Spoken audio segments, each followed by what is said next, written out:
నమస్కారం. Matrix TV morning bulletin కు స్వాగతం. ముందుగా ప్రధాన వార్తలు చూద్దాం.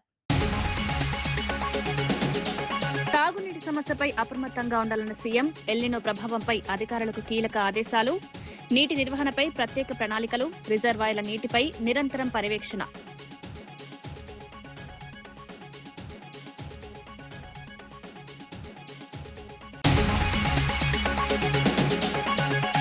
బీహార్ ఉప ఎన్నిక ఫలితంపై స్పందించిన మంత్రి పొన్నం, ప్రజల తీర్పును గౌరవించాలన్న మంత్రి, బీహార్ ఫలితం ప్రజాస్వామ్యానికి నిదర్శనం, ప్రజల విశ్వాసాన్ని నిలబెట్టుకోవాలన్న పొన్నం.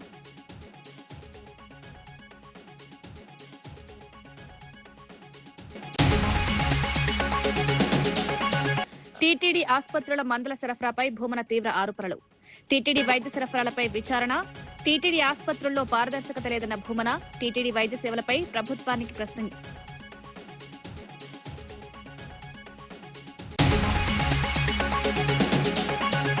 విద్యార్థులకు సీఎం క్షమాపణ చెప్పాలన్న రాకేష్ రెడ్డి, ఇంజనీరింగ్ విద్యార్థులపై వ్యాఖ్యలను ఖండించిన రాకేష్, విద్యార్థుల మనోభావాలు దెబ్బతీశారని వ్యాఖ్య, యువతను అవమానించడం తగదన్న రాకేష్ రెడ్డి.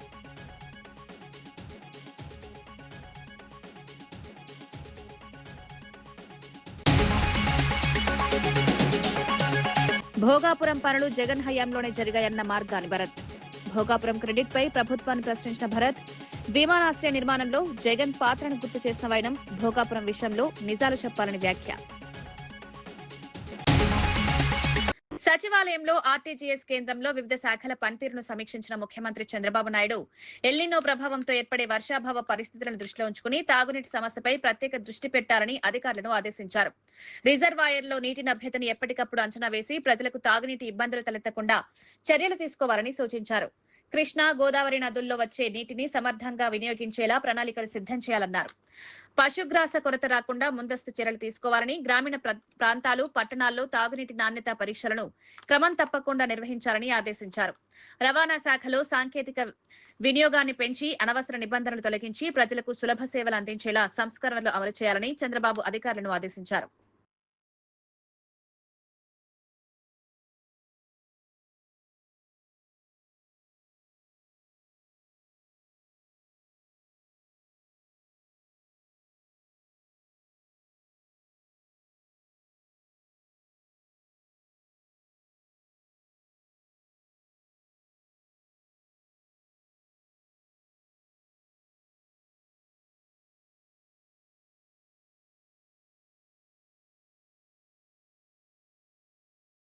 బీహార్ ఉప ఎన్నిక ఫలితంపై తెలంగాణ మంత్రి పొన్నం ప్రభాకర్ స్పందించారు. బీజేపీ జాతీయ అధ్యక్షుడు నితిన్ నవీన్ ఖాళీ చేసిన స్థానంలో బీజేపీ పరాజయం పాలవడం ప్రజల తీర్పుకు నిదర్శనమన్నారు.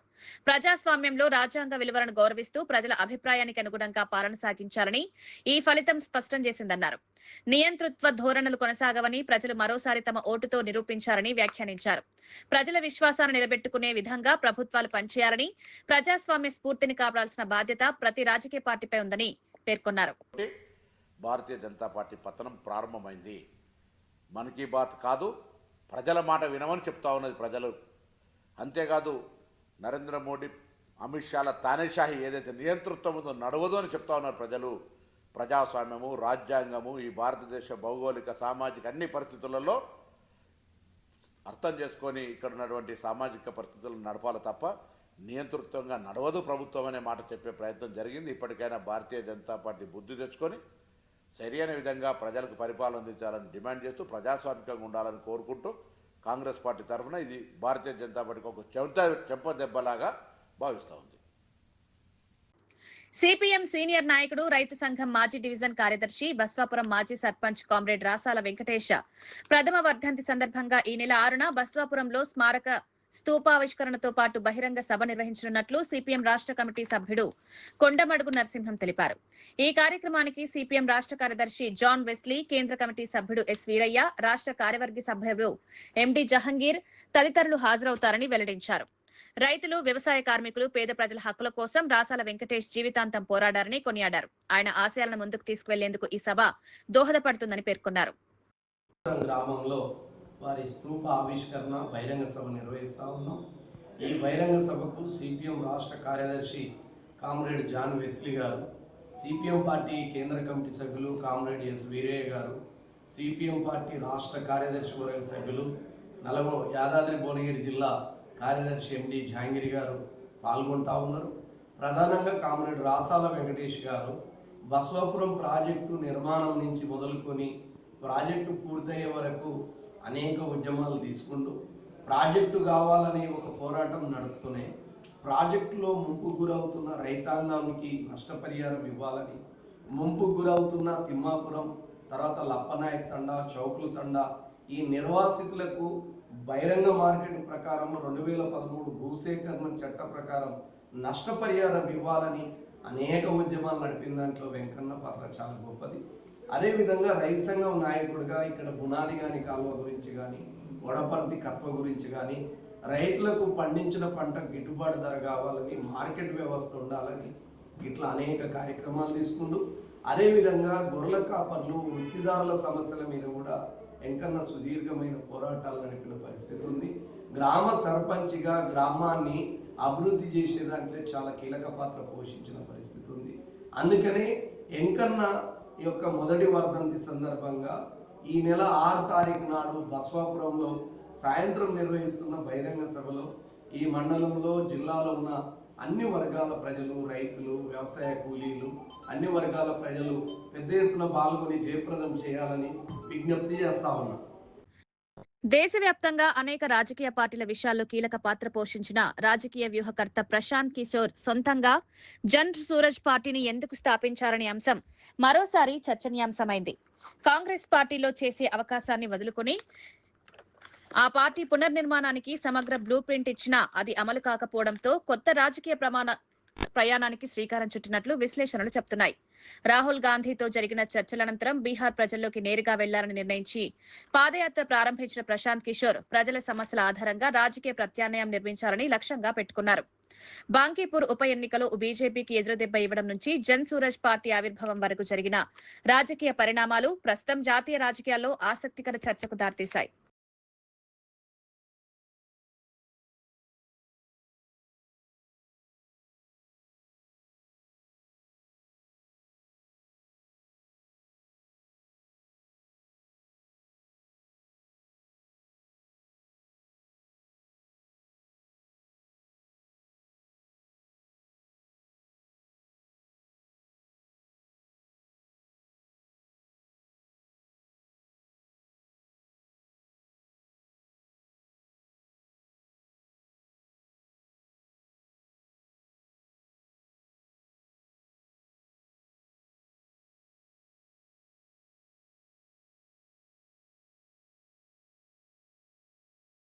గుంటూరులో నిర్వహించిన మీడియా సమావేశంలో వైఎస్ఆర్సీపీ నేతలు కూటమి ప్రభుత్వంపై తీవ్ర విమర్శలు చేశారు.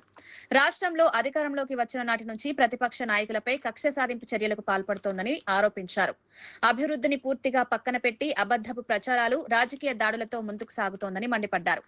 ఎన్నికల సమయంలో ఇచ్చిన హామీలను అమలు చేయడంలో ప్రభుత్వం పూర్తిగా విఫలమైందని విమర్శించారు. ప్రజా సమస్యలను పరిష్కరించకుండా రాజకీయ కక్షలకే ప్రాధాన్యమిస్తోందన్నారు. ప్రజల తరపున తమ పార్టీ నిరంతరం పోరాటం కొనసాగిస్తుందని, ప్రభుత్వ వైఫల్యాలను ప్రజల్లోకి తీసుకువెళ్తామని నాయకులు స్పష్టం చేశారు.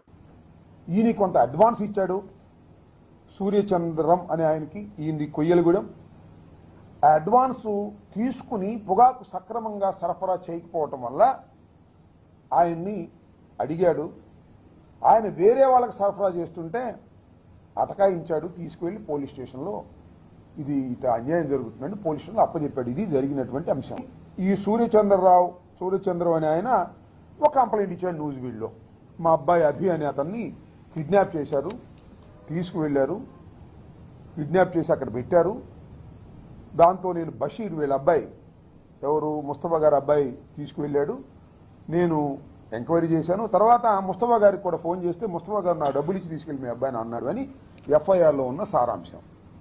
దీనికి ఎస్సీ ఎస్టీ కేసు పెట్టారు, కిడ్నాప్ కేసు పెట్టారు, దానితో పాటు అటెంప్ట్ మర్డర్ కూడా పెట్టారు. ఇన్ని సెక్షన్లు వేశారు. అంటే ఇక ఇతనికి బెయిల్ రాకోకుండా నివారించాలి అనేటువంటి ఉద్దేశంతో దురుద్దేశపూర్వకంగా పోలీసులు కేసు పెట్టారు. ఇది అన్యాయం అని చెప్పడానికి మేము ముందుకు వచ్చి, చంద్రబాబు నాయుడు గారు కక్ష పెట్టాడా, లోకేష్ గారు కక్ష పెట్టారా, లేదు ముస్తఫా గారి అమ్మాయి ఇక్కడ యాక్టివ్గా టౌన్ ప్రెసిడెంట్గా ఉంది కాబట్టి రాజకీయంగా అనసాలనేటువంటి ఏదైనా ప్రయత్నం చేస్తున్నారా అనేటువంటి అనుమానాలు మాకు మెండుగా కలుగుతుంది. రాత్రి 6 గంటల తరువాత 9 గంటల దాకా వెల్లింగ్ హౌసెస్లో మహిళలు ఉంటారు, పిల్లలు ఉంటారు. పోలీసులు ఎత్తకొచ్చండి, చట్టం చెబుతున్నది పోలీస్ మాన్యువల్. పైగా ముస్లింస్కి సంబంధించినటువంటి ఇల్లు, అంటే ముస్లింస్ అంటే వేరే కాదు, గోష్ఠ ఉండేటటువంటి ప్రాంతం. మీరు వెళ్ళి దౌర్జన్యంగా 7 అపార్ట్మెంట్స్లు ఎదిగారు, 7 ఫ్లాట్లు ఎదిగారు. ఏం సాధించారు? ముస్తఫా దొరికాడు అక్కడ? మీ అనుమానం పిచ్చి అనుమానం.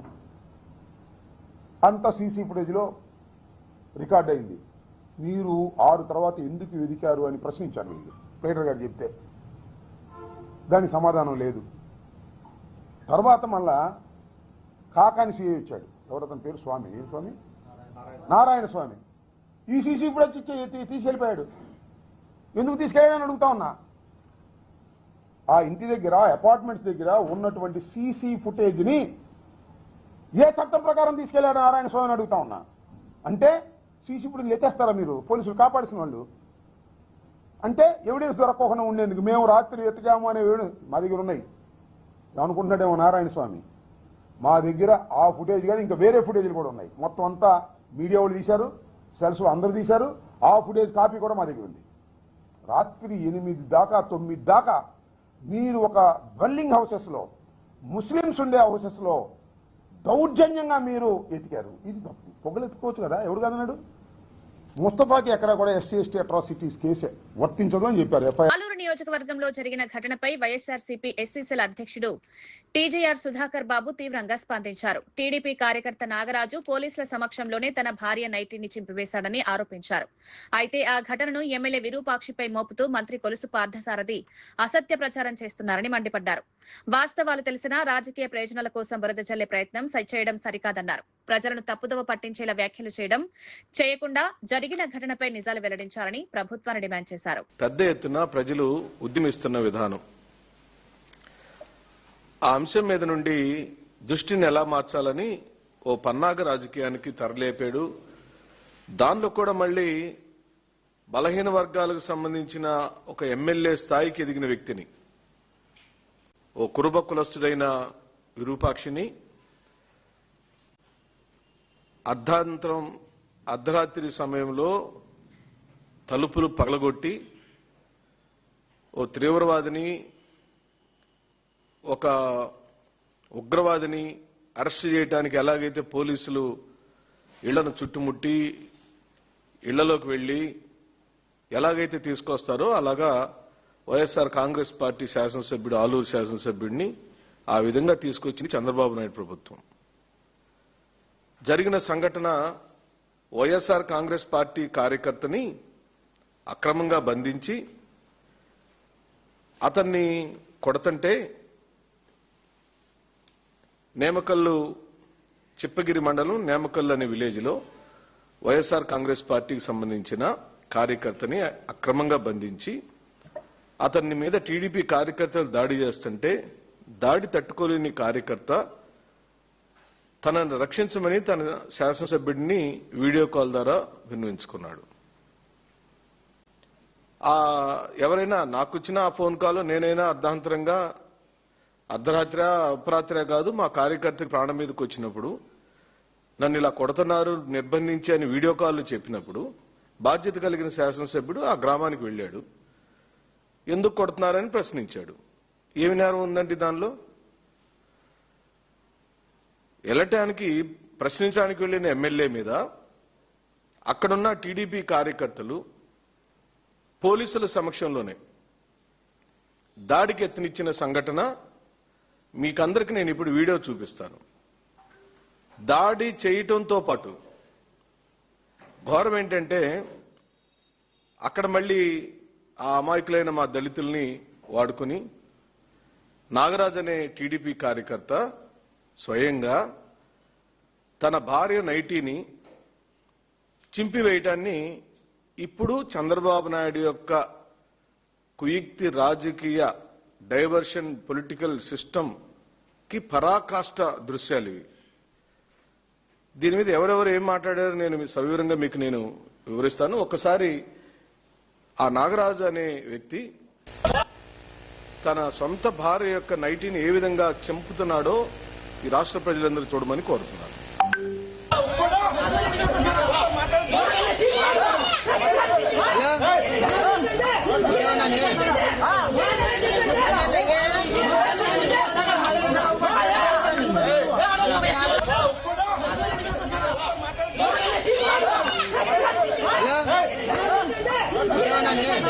హోర్మోజ్ జలసంధి అంశంపై అమెరికాతో చర్చలు జరుగుతున్నాయన్న వార్తలను ఇరాన్ విదేశాంగ శాఖ అధికార ప్రతినిధి ఇస్మాయిల్ బఘాయి ఖండించారు. ఈ అంశంలో అమెరికాతో ఎలాంటి చర్చలు జరగడం లేదని స్పష్టం చేశారు.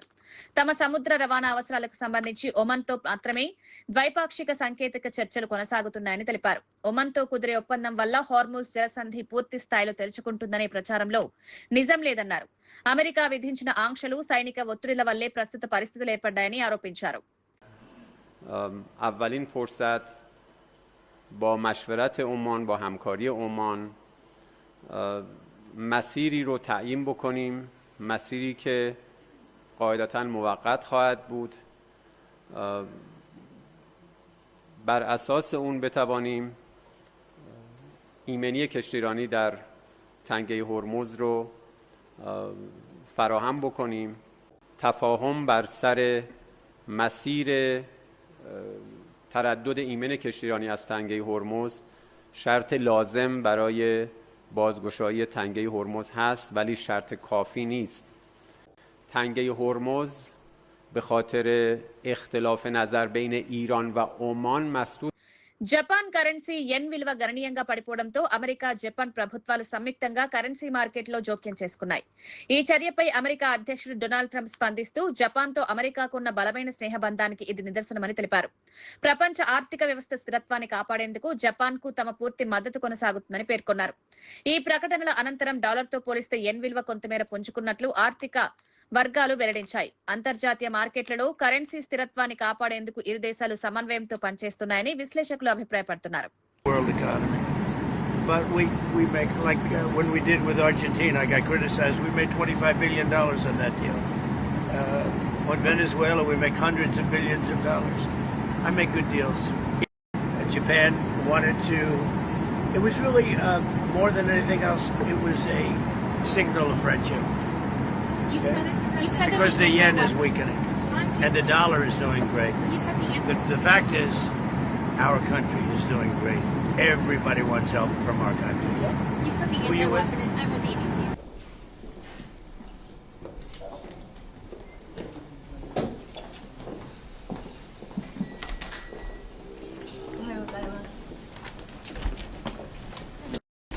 米国の東部時間7月31日金曜日、我々日本国財務省は米国財務省と協調して円買い介入を実施しました。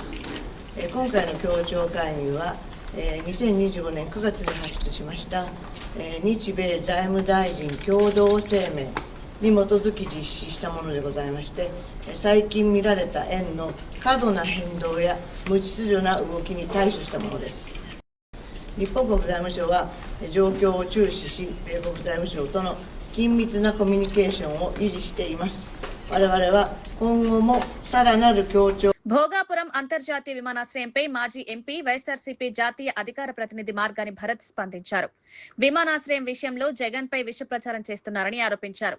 భోగాపురం ఎయిర్పోర్టు కోసం 2800 ఎకరాల భూమిని సేకరించి రైతులకు పరిహారం చెల్లించడం, అవసరమైన అనుమతులు తీసుకురావడం, నిర్మాణ పనుల్లో 80% పూర్తి చేయడం అన్ని జగన్ ప్రభుత్వ హయాంలోనే జరిగాయని పేర్కొన్నారు. ప్రస్తుతం జరుగుతున్న అభివృద్ధికి మొత్తం క్రెడిట్ తీసుకునే ప్రయత్నం జరుగుతోందని విమర్శించారు. మీటింగ్ లో ఒక మహిళ చెప్పిన మాట, ఆ మహిళ చెప్పిన మాట ఎర్ర బస్సు రాని ప్రాంతానికి ఎయిర్ బస్ ఏంటనేది ఆ మహిళ చెప్తే జగన్మోహన్ రెడ్డి గారు ఆ మహిళ ఇలా చెప్పిందని చెప్పారు. దానికి అర్థము భోగాపురం ఎయిర్పోర్ట్ వద్దని కాదు. జగన్మోహన్ రెడ్డి గారు కూడా క్లియర్ గా ఆ రోజు చెప్పిన అంశం ఏంటి, గతంలోకి వెళ్తే అక్కడ నేవీకి సంబంధించి ఎయిర్పోర్ట్ ఉంది. ఆ ఎయిర్పోర్ట్ ఉంటుండగా ఇంకొక ఎయిర్పోర్ట్ ఎందుకు అనేది దానికి తాలూకా అర్థము. మరి అది నేవీ డిపార్ట్మెంట్, నేవీ వాళ్ళకి ఎయిర్పోర్ట్ వెనక్కి ఇచ్చేసినప్పుడు ఖచ్చితంగా ఒక డొమెస్టిక్ ఇంటర్నేషనల్ ఎయిర్పోర్ట్ అనేది రావాలి. మరి దాన్ని గుర్తించే కదా జగనన్న 2800 ఎకరాలు ఆ ల్యాండ్ ఎక్వైర్ చేసి దానికి సంబంధించిన పర్మిషన్స్ అన్ని తీసుకుని వచ్చి మొత్తం పూర్తి స్థాయిగా ఆ వర్క్స్ అన్ని కూడా ప్రారంభించింది జగన్మోహన్ రెడ్డి గారి ప్రభుత్వం కాదా? చంద్రబాబు నాయుడు గారు ఏం చేశారండి? 15,000 ఎకరాలు కావాలని చెప్పేసి అక్కడ రైతులందరినీ కూడా పీడించి పాపాలు ఎన్నో చేశారు. ఇవాళ వాళ్ళు గవర్నమెంట్ దిగిపోయే టైంకి 2019లో ఇంకా 4 రోజులు ఉందనగా ఎలక్షన్ కోడ్ వస్తుందనగా హడావిడిగా ఏ పర్మిషన్ ఉందండి మీ దగ్గర? ఆల్ ఇండియా ఏవియేషన్ పర్మిషన్ ఉందా? ఏ పర్మిషన్ ఉందా? ఏం పర్మిషన్ లేకుండా తీసుకొచ్చి శిలాఫలకం వేస్తే సరిపోద్దా? టీటీడీ మాజీ చైర్మన్ భూమన కరుణాకర్ రెడ్డి టీటీడీ ఆసుపత్రుల్లో మందులు, వైద్య పరికరాల సరఫరాపై తీవ్ర ఆరోపణలు చేశారు. గతంలో శ్రీవారి లడ్డు, నెయ్యి టెండర్ల విషయంలో వైఎస్ఆర్సీపీపై అసత్య ప్రచారం చేశారని, ఇప్పుడు అదే విధంగా టీటీడీ ఆసుపత్రుల్లో నిబంధనలను సడలించి తమకు అనుకూలమైన వారికి లబ్ధి చేకూర్చే ప్రయత్నం జరుగుతోందని విమర్శించారు. ప్రజల ప్రాణాలతో చెలగాటమాడేలా వైద్య సరఫరాల్లో రాజీపడ్డం ప్రమాదకరమని హెచ్చరించారు. ప్రభుత్వమే ఈ వ్యవహారంపై పారదర్శక విచారణ జరిపై నిజానిజాలు ప్రజలకు వెల్లడించాలని డిమాండ్ చేశారు. భక్తులు, ప్రజల ఆరోగ్యానికి సంబంధించిన అంశాల్లో రాజకీయాలు చేయకుండా నాణ్యమైన సేవలందించేలా చర్యలు తీసుకోవాలని సూచించారు.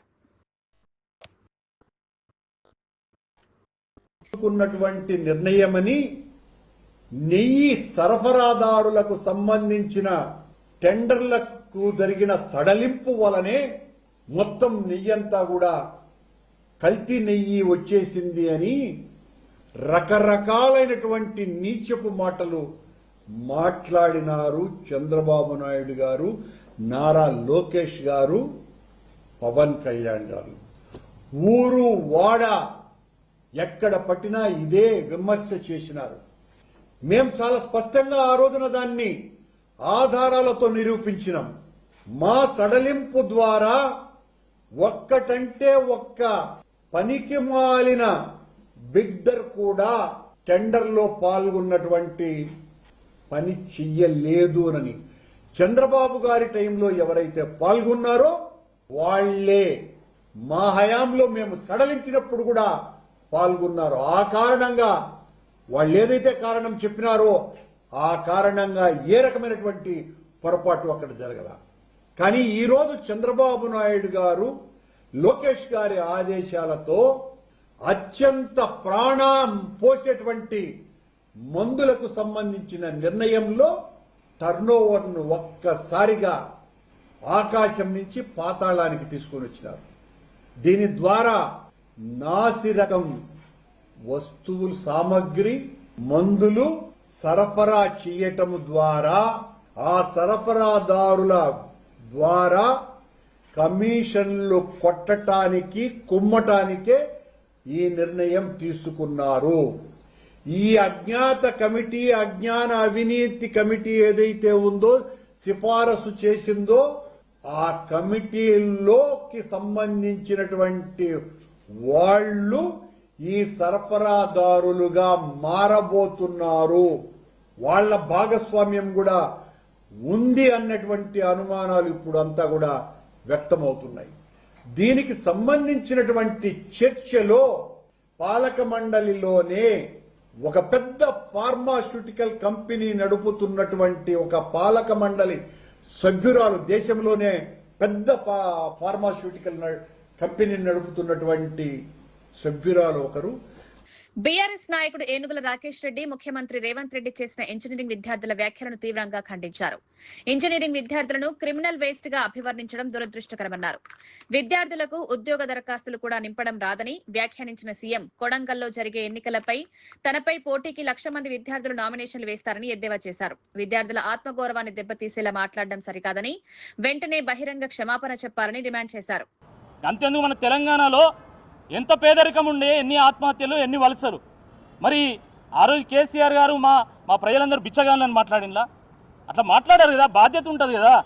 కాబట్టి మీరు క్రిమినల్ వేస్ట్ అని మాట్లాడడం చాలా దురదృష్టకరము. హార్వర్డ్ వేయిన్లు వారం రోజులు శిక్షణ తీసుకున్నాకన్నా ఆయన మారుతారని చెప్పి అధికారులందరూ భావించిండ్రు. వాళ్ళు ఎంతో ఆలోచించి ముఖ్యమంత్రి స్థాయిలో ఈయన మాట్లాడతలేడు కాబట్టి, మన రాష్ట్రంలో ఉన్నటువంటి పెట్టుబడులన్నీ పోతున్నాయి కాబట్టి కనీసం ఈయన మారాలని ఆరోడు పంపిస్తే వారం రోజులు ఆడ చదువు చెప్పినా కూడా ఈయన మారలే. ఇప్పుడు తలకాయ పట్టుకుంటున్నారు అధికారులందరూ కూడా. ఎందుకంటే మీరు ఆలోచించండి, ఆయన చేసిన కథ వల్ల ఈరోజు కన్స్ట్రక్షన్ ఇండస్ట్రీ పోయింది, రియల్ ఎస్టేట్ పోయింది. ఇప్పుడు దీనివల్ల ఈ ఉన్న ఐటీ, మ్యానుఫ్యాక్చరింగ్, ఈ సర్వీసెస్ ఇండస్ట్రీ కూడా పోతే రాష్ట్రం మొత్తం దివాలా తీసేటువంటి ఒక పరిస్థితి ఉంటుంది. కాబట్టి ముఖ్యమంత్రి గారు వెంటనే బేషరతుగా ఈ రాష్ట్రంలో ఉన్నటువంటి ఇంజనీరింగ్ విద్యార్థులందరూ కూడా క్షమాపణ చెప్పాలి. క్షమాపణ చెప్పకపోయినట్టయితే తప్పకుండా నువ్వు అప్లికేషన్లు రాయరాదు అన్నావు కదా, జాబ్ అప్లికేషన్ రాయరాదు అన్నావు కదా, కొడంగల్లో నామినేషన్ అప్లికేషను తప్పకుండా 1,00,000 మంది ఇంజనీర్లు రాస్తారు, తప్పకుండా పోటీ చేస్తారు నీ మీద, నిన్ను ఓడించేటువంటి ఒక ప్రయత్నం చేస్తారు రేవంత్ రెడ్డి గారు అని చెప్పి హెచ్చరిస్తూ వెంటనే మరి క్షమాపణ చెప్పాలి. ఫీజు రీయింబర్స్మెంట్ ఎగ్గొట్టడానికి ఇలాంటి చిల్లర వేషాలు మానుకోవాలి. నీకు నిజాయితీ ఉంటే, నీకు చిత్తశుద్ధి ఉంటే వెంటనే 11,000 కోట్ల రూపాయల ఫీజు రీయింబర్స్మెంట్ స్కాలర్షిప్ బకాయిలు చెల్లించాలని చెప్పి కూడా ఈ సందర్భంగా నేను మనవి చేస్తూ, వెంటనే జాబ్ నోటిఫికేషన్లు కూడా ఇవ్వాల్సిందే ఈ సందర్భంగా మనవి చేస్తూ మీ అందరికీ కూడా పేరు పైన ధన్యవాదాలు.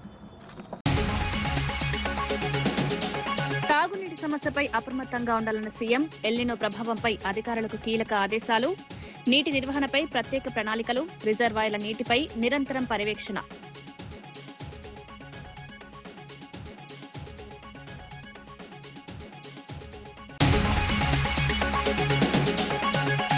బీహార్ ఉప ఎన్నిక ఫలితంపై స్పందించిన మంత్రి పొన్నం, ప్రజల తీర్పును గౌరవించాలన్న మంత్రి, బీహార్ ఫలితం ప్రజాస్వామ్యానికి నిదర్శనం, ప్రజల విశ్వాసాన్ని నిలబెట్టుకోవాలన్న పొన్నం.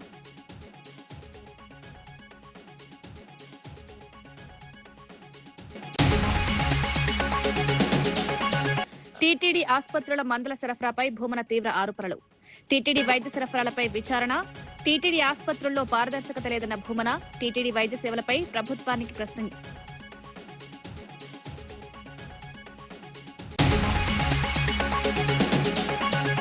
విద్యార్థులకు సీఎం క్షమాపణ చెప్పాలన్న రాకేష్ రెడ్డి, ఇంజనీరింగ్ విద్యార్థులపై వ్యాఖ్యలను ఖండించిన రాకేష్, విద్యార్థుల మనోభావాలు దెబ్బతీశారని వ్యాఖ్య, యువతను అవమానించడం తగదన్న రాకేష్ రెడ్డి.